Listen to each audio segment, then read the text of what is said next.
नमस्कार मित्रांनो, मी अजय राठोड. मित्रांनो तुम्हाला जुने फेरफार किंवा सातबारा किंवा अटक काढण्यासाठी वारंवार तहसील कार्यालयात चक्रा मारावी लागत असतात.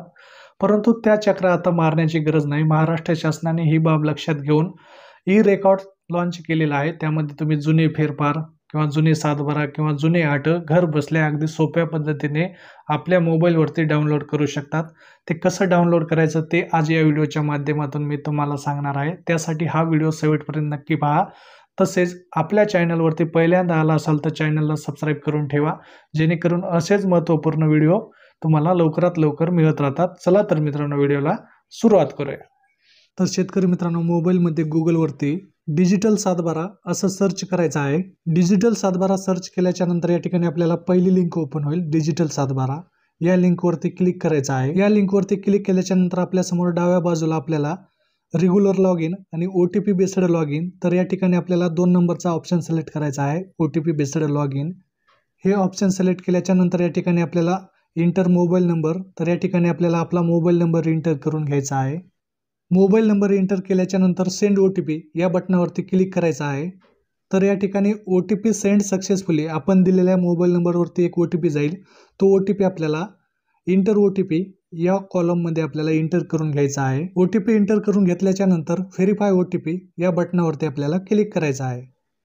या बटनावरती क्लिक केल्याच्या नंतर आपल्यासमोर सातबाराचा डॅशबोर्ड ओपन झालेला आहे. त्यामध्ये आपल्याला सातबारा, अटक, फेरफार, प्रॉपर्टी कार्ड, मिळकत पत्रिकेची फेरफार, प्रॉपर्टी कार्ड मुंबई सिटी.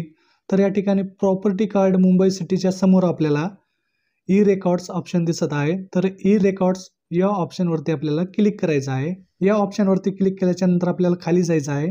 खाली गेल्याच्या नंतर तुम्ही या ठिकाणी पाहू शकता आपल्याला कार्यालय सिलेक्ट करायचं आहे. तर कार्यालयामध्ये आपल्याला तहसीलदार कार्यालय सिलेक्ट करायचं आहे. तहसीलदार कार्यालय सिलेक्ट केल्याच्या नंतर या ठिकाणी आपल्याला जिल्हा सिलेक्ट करायचा आहे. जिल्हा सिलेक्ट केल्याच्या नंतर तालुका सिलेक्ट करायचा आहे. तालुका सिलेक्ट केल्याच्या नंतर या ठिकाणी आपल्याला गाव सिलेक्ट करायचं आहे. गाव सिलेक्ट केल्याच्या नंतर या ठिकाणी दस्तऐवज म्हणजे डॉक्युमेंट, म्हणजे आपल्याला जे डॉक्युमेंट पाहिजे ते डॉक्युमेंट या ठिकाणी सिलेक्ट करून घ्यायचं आहे.